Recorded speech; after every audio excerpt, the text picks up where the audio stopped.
Hey there, finance enthusiasts! Today, I'm breaking down a key metric that every finance student should master. Return on sales, or ROS for short. It's not just another acronym to memorize. It's a financial ratio that shows the percentage of your company's revenue that translates into profit after covering operating expenses. Pretty cool, right? So why should you care about ROS? Well, it measures how efficiently your company is running and how well it's managing costs to generate profit. A higher ROS means your company is more profitable. Who doesn't like the sound of that? Think of ROS as the financial equivalent of getting more pizza slices for the same price. Alright, let's talk numbers. The formula to calculate ROS is straightforward. Operating profit divided by net sales. Operating profit is also known as EBIT, earnings before interest and taxes. And net sales, that's your total revenue minus any returns, allowances, and discounts.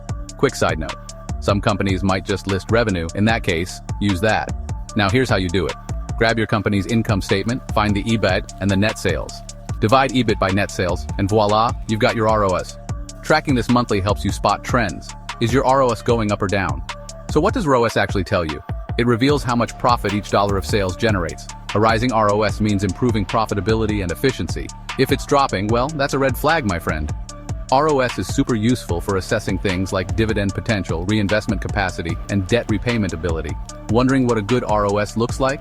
Typically, a good ROS ranges from 5% to 20%, but this can vary by industry.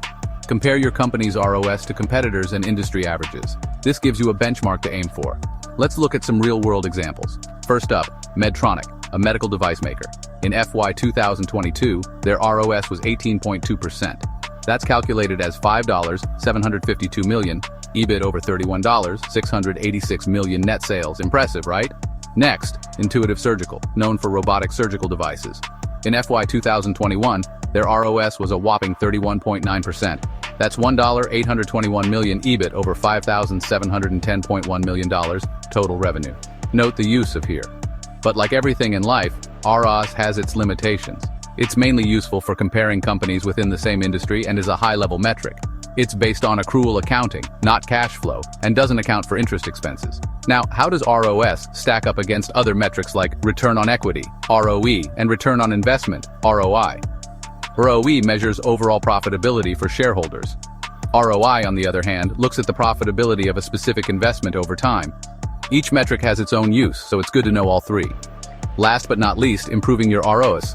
One way is through accounts payable automation software, which can reduce processing time, errors, and fraud risk. It frees up resources for strategic initiatives that drive revenue growth and cost reduction. Alright, that's a wrap on ROS. Don't forget to crunch those numbers and keep an eye on your company's financial health. Until next time, keep those profits high and those costs low.